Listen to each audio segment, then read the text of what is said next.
I've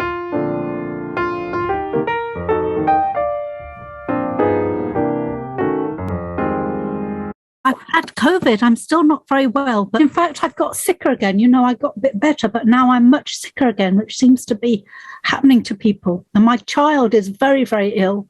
Oh my God. A month after first having it.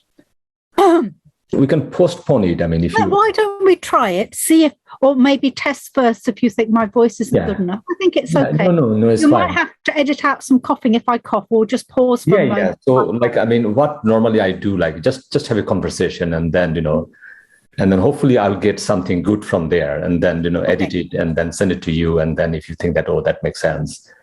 So it's not question answer. It's more about our stories. So everyone knows you as an academic, trade unionist and all those things, but we hardly know about you, who you are, So your story, my story. So those stories are important for me. Okay. And also I think this would be good. Part of my plan is to document our lives during this pandemic. Mm-hmm. So these things are happening, and you are infected now with the actual coronavirus. Mm-hmm. So that's it shows how profoundly we are affected, our day-to-day things. Our lives, our society, just everything is falling apart. Mm-hmm. No, absolutely.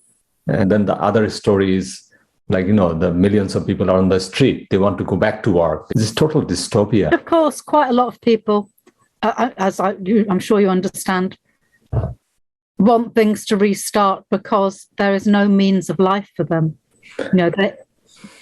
And that's not just here around the world. There, lots of low-paid jobs are not happening. Lots of people don't have reserves that they can stay home for a while. But if still most of the world, if you don't work today, I don't eat today. Then COVID will kill me next month. Who will feed me today? Then these are different kinds of pressures, aren't they? Yeah. And those stories are not told, in the media, it's all about the economy is collapsing. Whose economy is collapsing? I saw Jeff Bezos has got now $2 trillion.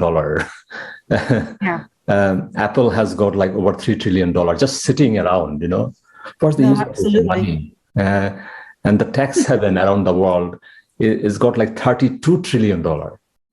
So, it's not people are hiding money, it's in the bank. And the statecraft and everything is involved in that mechanism. And then we just cannot understand that, the severity of this pandemic, and then not doing anything. And they say, okay, just vaccinate our people. But what about the rest of the world? Because this will come back again and again and again. So absolutely, endlessly. And I don't know anyway. I don't know I'm not sure there is a plan. But I do think that the interim plan is just pandemic disaster capitalism, because there are still assets to be stripped from the vast bulk of the world's population and to be siphoned into oligarch hands or billionaire hands. So that we're still in that first bit of the circuit, aren't we? Yeah. The pandemic is still a business opportunity for the super rich. For now,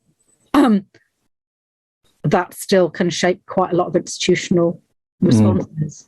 One of my favorite quote, it's not favorite in that sense, political quote, by someone called Andrew Mellon. He's a Treasury Secretary during the interwar period.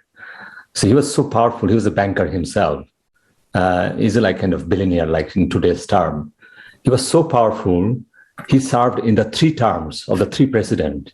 They just could not get rid of him, even after Wall Street crash. So he has got this famous quote. His famous quote is about crisis. He says this crisis is good because in a crisis, assets always come back to its original owner, i.e. him.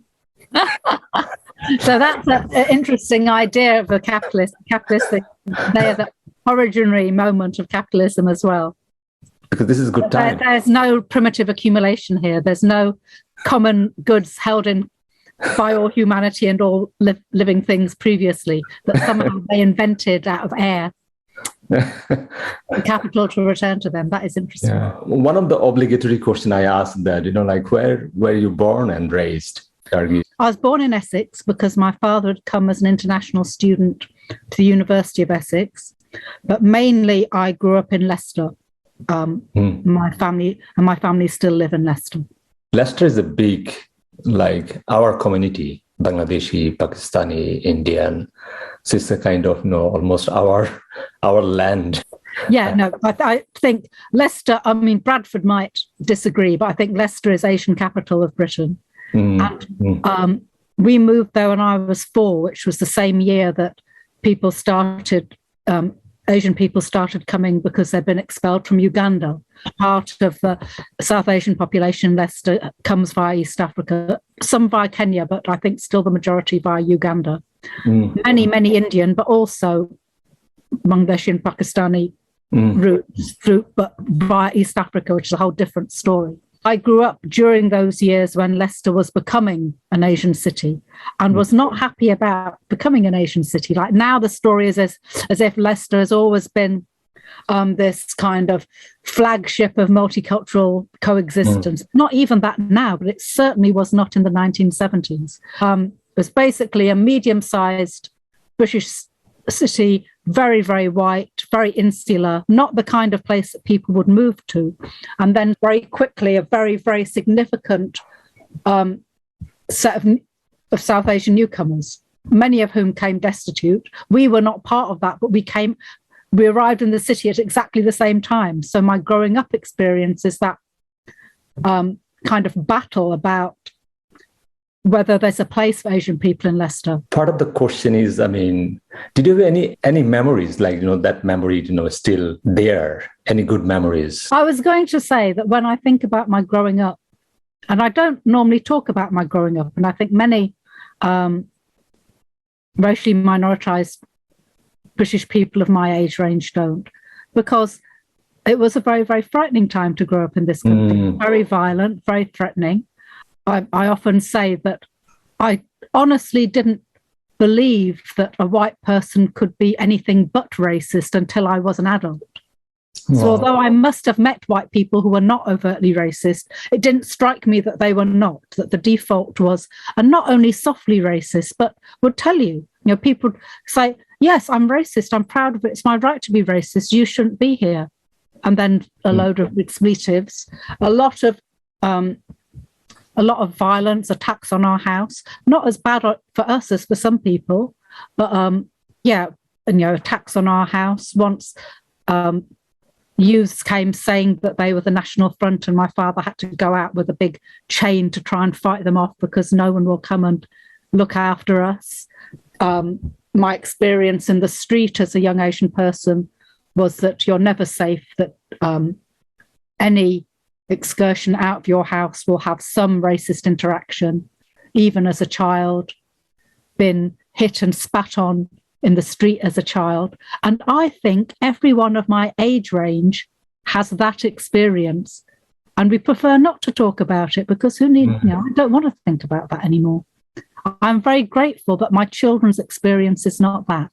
And they say to me, yeah, there's racism, but the kind of always looking over your shoulder, frightened whether you'll get home in one piece racism is not their experience, partly because we live in big cities, but also partly because our communities become established in slightly different ways. We've learned how to, we're unlikely to be one of us on our own. And also I do think that some section of the British population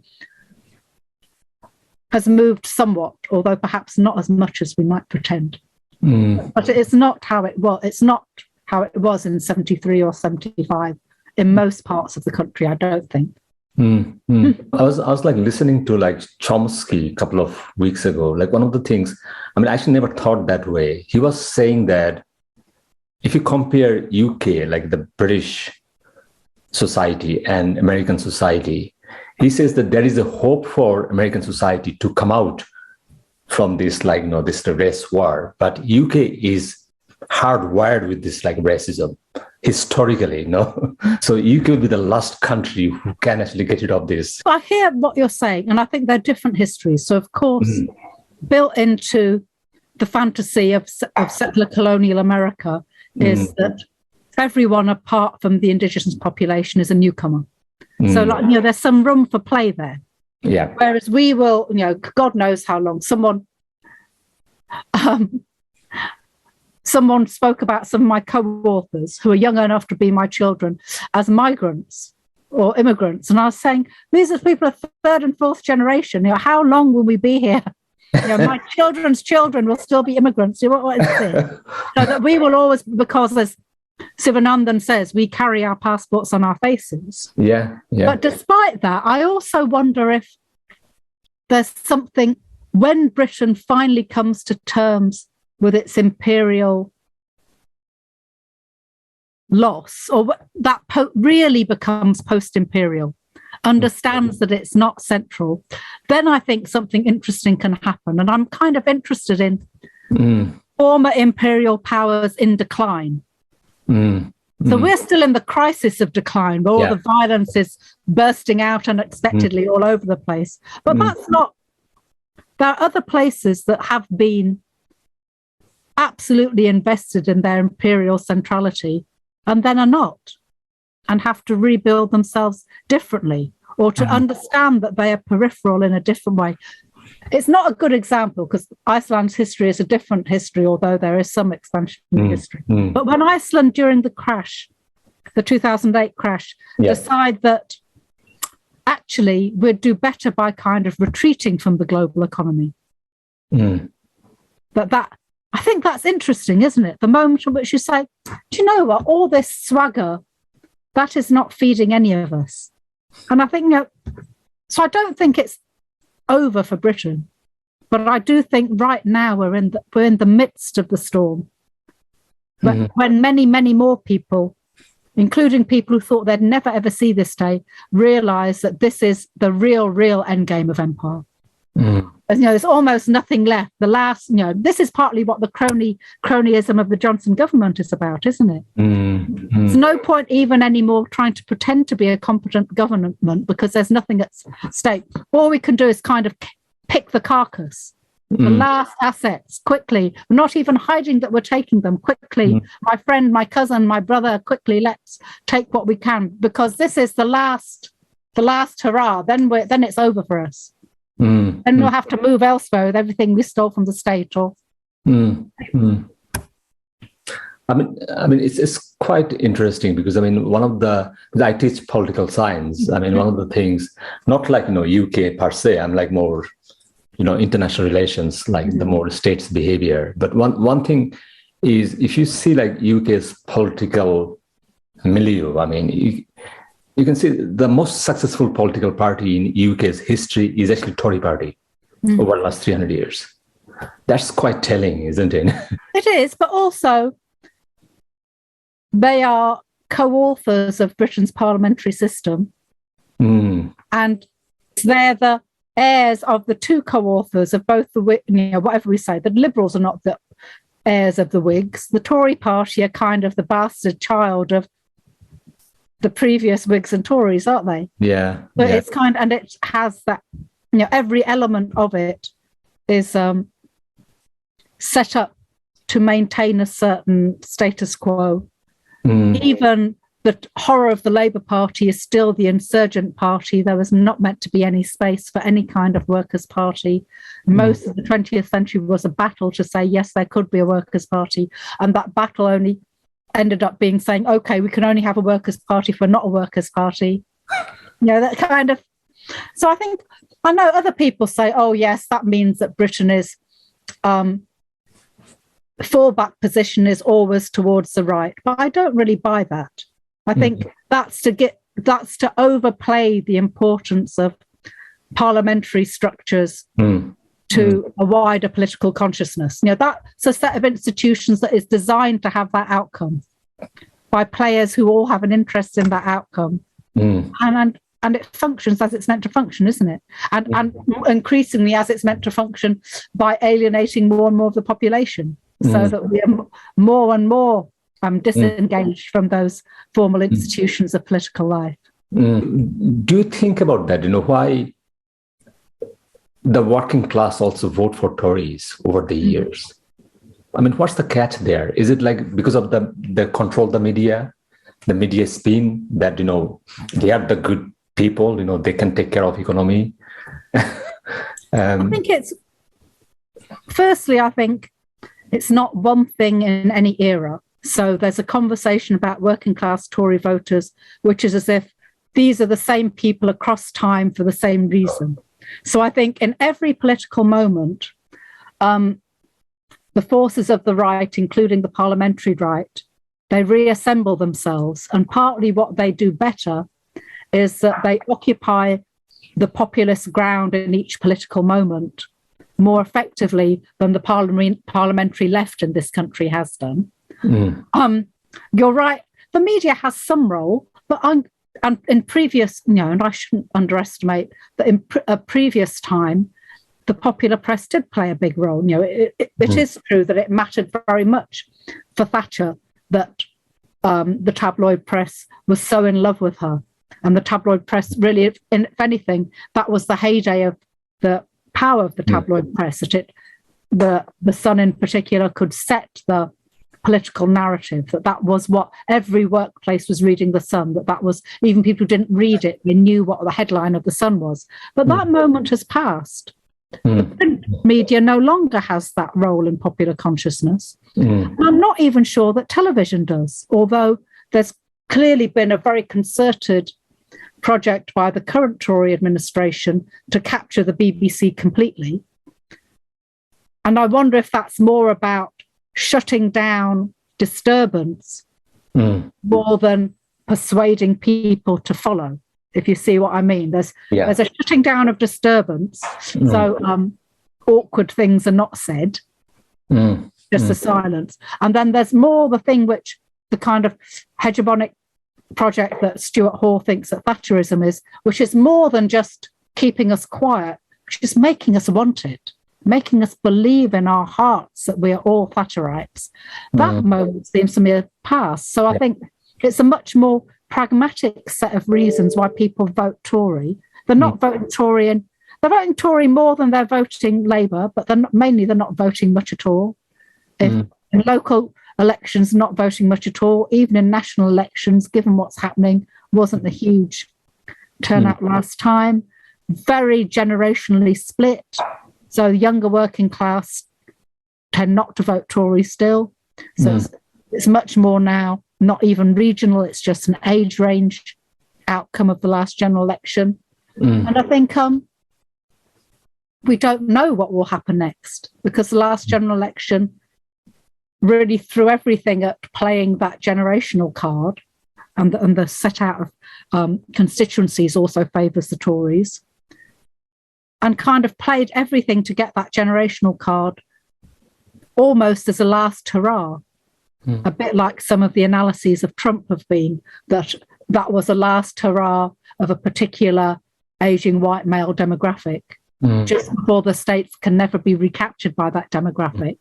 In a similar way, I wonder if the Johnson 2019 election campaign was that. It's kind of no policies, not going to have a single policy. All we're going to do is just consolidate an older, largely, but not only white vote to say, hold on to what you have, and then let's see where we go. I mean, I want to bring one of my ideas about this thing. So one of my favorite author is John Mearsheimer. He's a American political scientist.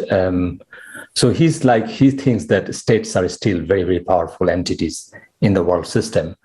So people are saying that, the state's power is declining and all those things. He says, no, he doesn't believe those things. He thinks that if you look at the world history up to today, the most powerful ideology is actually nationalism. And I think, Tories are good to play this nationalism card all the time. Okay. I mean, I see what you're saying. And I have to say a lot of my good friends and co-authors think that as well. But my question would be, what are the touchstones of a British nationalism right now then? Because nationalism, even in its thinnest form, needs to offer some semblance of a shared identity to the audience. needs to at least have some components of a shared story or a narrative or a project. Whereas we're seeing a national level in Britain right now, a government that doesn't hide its shambolicness. That's quite new. It's quite unlike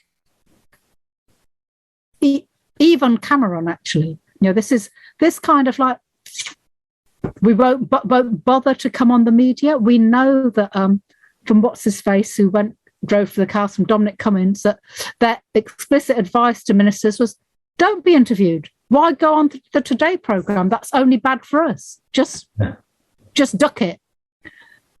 When we finally get caught for things, we'll just, like Johnson's strange non-apology yesterday, we'll just say, lost my phone, I said to my partner. Yeah. That's like a school kid excuse for, well, I didn't do my homework. Now, that level of disrespect towards the electorate, that doesn't seem to me like any nationalist project I've seen before.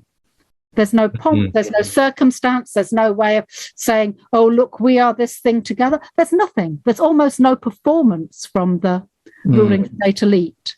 So then I wonder, I mean, I think there's always, of course, the generational thing matters, because I think you're right that the call of nation, even if it's the thinnest, most hollowed out call of nation, works more for slightly older people.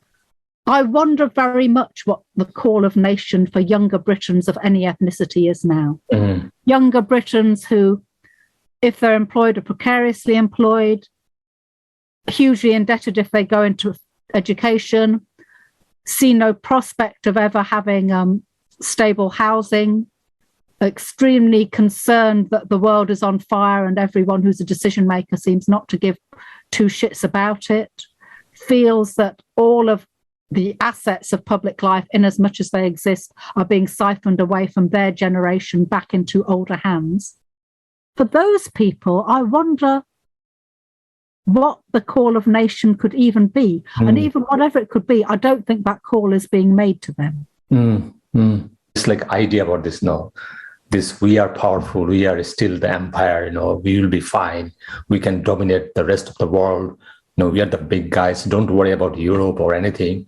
But the reality is actually, it's just the bunch of like rich people just like took control of the whole thing, and the rest just got very small pie, and then asked them to just like divide them and then share with you guys, but don't touch our pie. But also, I just think that empire rhetoric means almost nothing to younger people. The components of it, even the hoo-ha about statues, that's very generationally divided.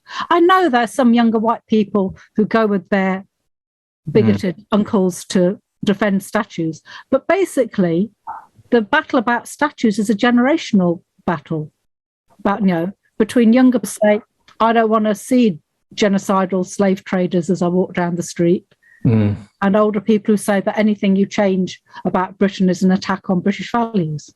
I do think part of a hegemonic project that includes nationalism, empire has had a certain kind of emotional weight previously, but I really would want to at least be open to the idea that might not always be the case and might already be changing in front of our eyes.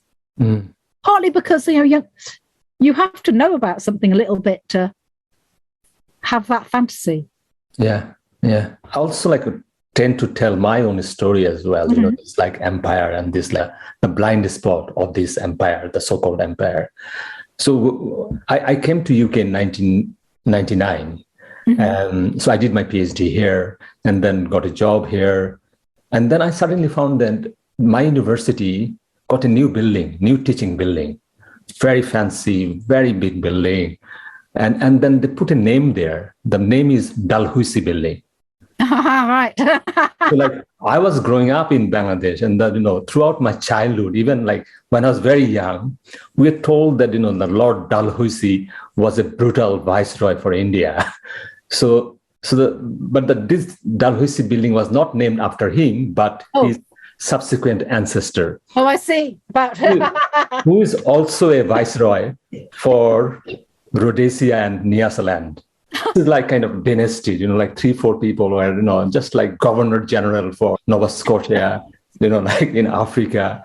The current, the building under whose name, he was interviewed by the top white supremacist in Africa, someone called like Lansky, like he's like very famous white supremacist. So he actually came to UK and went to his palace and took his interview that whether he's good for this kind of role. So he actually, went for this interview and served him for like 6-7 years. And you can see like, so there's a serious blind spot. Like the first thing, who are these people?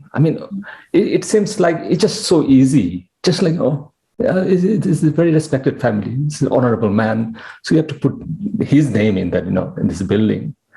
But for me, like still, whenever I go to that building, I have to teach.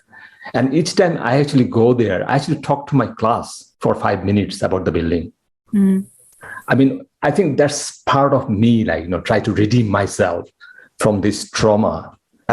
We tried to pass a motion through union 2 years ago to change the building's name. Nothing happened. Right. Nothing. We should try again now. Now is the moment. and I think, and after Colston's statue, and now that they've been acquitted, and the kind of recognition that you can't just be celebrating slave traders, I think it opens it up again, I think. But yeah, I guess that is part of it as well, that the violence of empire, it's still even now in British society, it's a struggle to recognise it as violence. Mm. And even I wonder if there's still a difference between, we might just almost only this week have come to some near consensus in British society that it's not good to celebrate slave trading. And I think even when Colston's statue came down, it was the issue around being a slave trader that white managers I knew kind of understood that, it's a bit dodgy. People whose money's from the slave trade, we can't have that. But that's not quite the same as saying money from empire. So there's been a very belated recognition that, the slave trade, that is a crime against humanity. But empire, that's much more ambiguous, that that's not the same as being a white killer. Mm. And I think that we still have that tussle to come to try and understand, to say, look, there's not really anything that can be salvaged, even if people got rich from it, that there's not a moment of empire to be salvaged. It's not like See All Sides. This is straightforwardly about the subjugation and destruction of lives. You can see, like, when this campaign about roads must fall, you can see the like opposition that the empire strikes back. If you look at a bit of history, if you go back to like South Africa, in their campus they put a statue of like Rhodes there, in like South Africa, in post-apartheid South Africa. You see, like, they just don't understand, like, what does it mean, So this is the guy who actually, he's like, Andrew Mellon, the crisis is good for him. Colonies are good. If I could, annex stars. So this is the person. And then, the opposition, we cannot say anything about this guy. This guy did lots of good things for the institute, for the universities, for education. Really? They talk about this colonial history and then talk about, it's bad, but we did lots of good things there. So like when they talk about these things, I always like respond, why did you say that? Why did you say that? It's really hurtful for me. You will never understand what does it mean for my families, my ancestors, my granddads, their lives. It's just violence. What do you mean, like, they did good things? What good things they did? I was going to ask you is part of it that white British people still can't distinguish themselves from the white colonialist, so that they might say, we did good things. Because a colleague of mine actually in the union was trying to do something about understanding the history of the Atlantic slave trade in their college. And they had this altercation with the white manager, in which the white manager identified so strongly with the white slaveholder and slave trader that became the thing. And that she was saying, well, but why, just because they're white, what is it that makes you think that you are the slave trader? And in a similar way, it feels like white Britain still, somewhere deep in their psyche, or people of a certain age, think that when we say violent empire, violent imperialists, that they are part of that. So that has captured their hearts and minds. Now, that's what I think has changed with younger people. I don't think younger people think, well, they say, they might say, whatever they might say, but I don't think they would say we. I don't think people under 35, under 30s think of empire and think, yeah, we did this. That's some other thing. Like this academia profession, it's a tough profession. So like, when did you decide? What is it you need, hon? You can't really be here while I'm doing this because it has. That's okay. So that's my child who's still very sick, so he's off school. He's a bit better now. He's got out of bed now, but he's not well at all. So he needs some. Mummy comfort, But we can carry on, and then it shows. how things are going with our lives. Part of this podcast idea actually came from there. So I never thought this thing, and I thought this can be actually our historical documents. Absolutely, it's talk, our stories. And if someone watches this, if they find something good from here, good for us, So, so I still have those, faith in humanity. I think human beings are good, given there is no crisis there. So the crisis always creates problem, because then the chances for the rich and the ruling class to dispossess more people and then accumulate more wealth. So accumulation through disposition. So that really worries me. It's like pandemics, Wall Street crash, or any kind of economic bust is frightening, because we know that what's going to happen now. The people will lose jobs. People will be more terrified. So those things are still hovering around with our thought process. But going back, I really want to know a bit of, your academia. So it's a tough profession for us. So with me, I just wanted to be a teacher, not a university teacher, just wanted to be a teacher. And I was a civil servant in my previous life, and I never liked that. I thought, I just cannot do it. Because one thing I never liked is, any kind of rule above me. I'm just a rebel, always a rebel. So in your case, what triggered, what was the light bulb moment for you? Anything from parents, from you growing up, any particular teacher, any book or anything, do you think? I don't know. I think I wanted to write books, and probably when I was a child, I thought there'd be fiction books, which seems ridiculous. Now I'm not that kind of character, but I liked to write things. And so that can kind of lead you to a slightly more academic path. And I had a teacher near the end of my school life who actually said to me when I was a teenager, you could become a professor. Wow. I don't know what he thought about that, but and we got on well, and I started to read things which were not, although he was my English teacher, to read things about politics and also about post-structuralist theory and things which at that moment were quite fashionable in intellectual circles, a kind of an opening of what intellectual life could be. And I was actually thinking about it this morning, that I also think, in common with many other people, I'm an academic because I have a problem with authority and I don't want to be told what to do. And I think you actually have to have that kind of temperament to be an independent researcher. I don't see how I don't really understand. I have colleagues who don't seem so much to have that character trait. And I don't know how you can do research without it, because you must have a certain irreverence and kind of disregard for status and authority in order to do something which says, do you know what? I think there's something more to be learnt here than has been said by anyone else, and I'm going to find out what it is. You have to kind of believe that anyone can do it. So there's partly that. But dreadfully, I think I wanted to be an intellectual, not particularly an academic. Little did I know then that the worst place to try and be an intellectual is the university. What a fool I was. That has been a wrong turning.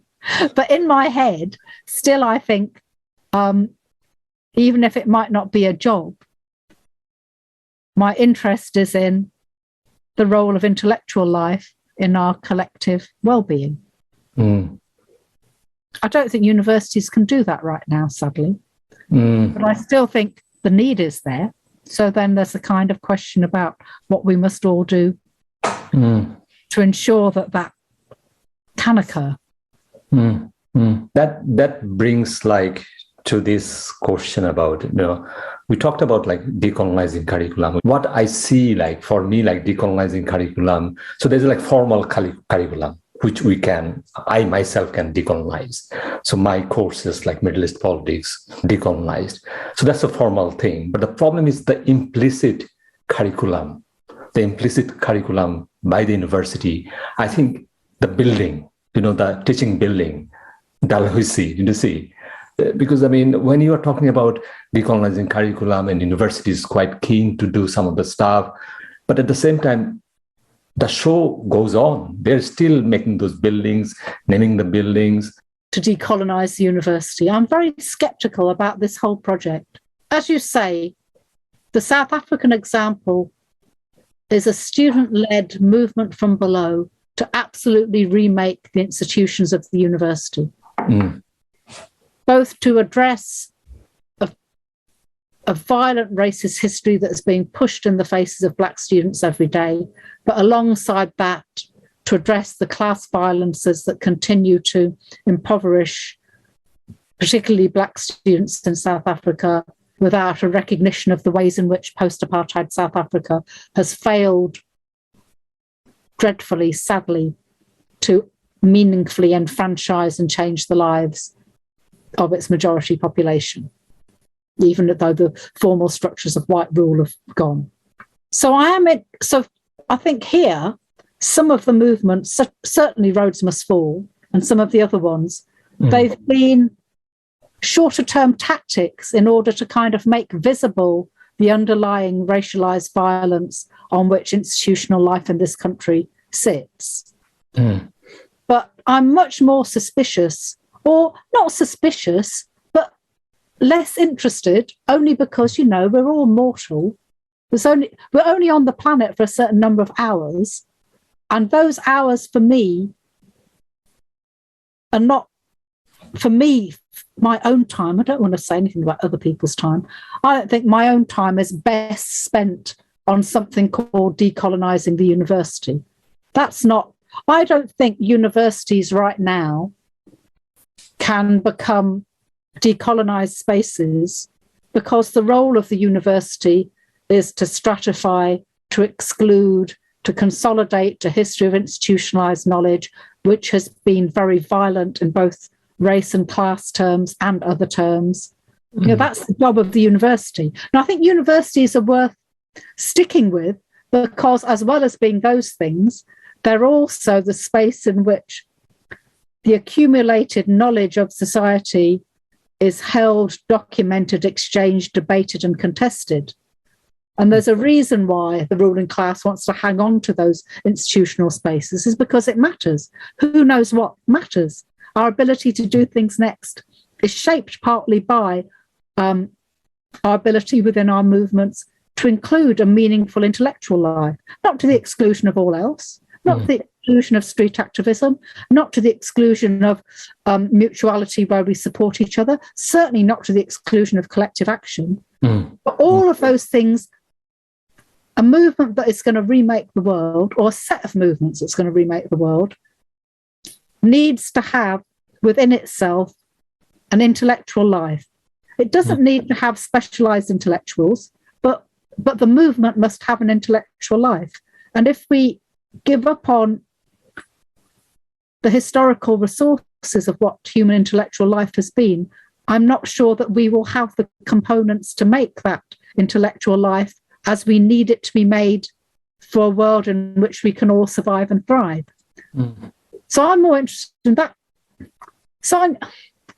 It sounds like I'm being sniffy. I don't mean to be sniffy. And lots of very, very good friends of mine are doing very different kinds of interesting work under the kind of disguise of decolonizing the university. I think that's what's happening. It's like a disguise. Yeah. And what happens underneath the disguise, it depends who's there and their politics and their alliances and what kind of consciousness they have and their connections. So it's a lot of variation. There's some very trivial kinds of things happening, and there's some very serious, exciting, but kind of semi-undercover things happening. And you can't really tell from the outside which they are. If I were to say to my grandchildren on my deathbed, what was the key struggle in Britain of 2021, I'd be hard pushed to say it was to decolonize the university. I think the struggle is to try and find a way of ensuring the means of life for all. Mm. I don't know what else to say to you, but you know why I'm saying that. Yeah, but okay, I'll stop coughing now. One of the things, one thing I try to do, I think this is part of because I'm so much influenced by Edward Said, this is so I actually introduce myself when I go to new class or new lecture, that I'm not only a lecturer, I'm also a political activist. So you can also see me on the street in the picket line. So that's me. And I think that's part of my job as well, to educate, to tell my stories. Even when I teach Middle East politics or the study of the Orient, if you talk about even the very famous people here, you can see the blind spot, how big the blind spot is. So someone called, if you talk about John Stuart Mill. So John Stuart Mill is very famous, philosopher and great guy for democracy and all those, freedom and.